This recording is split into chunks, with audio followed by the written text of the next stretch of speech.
SQL Skills, Module 2.1. The Start button. The Start button is used to start programs. Click it to open the Start menu.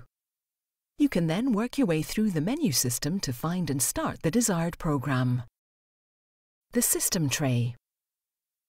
The right-hand end of the taskbar is known as the System tray.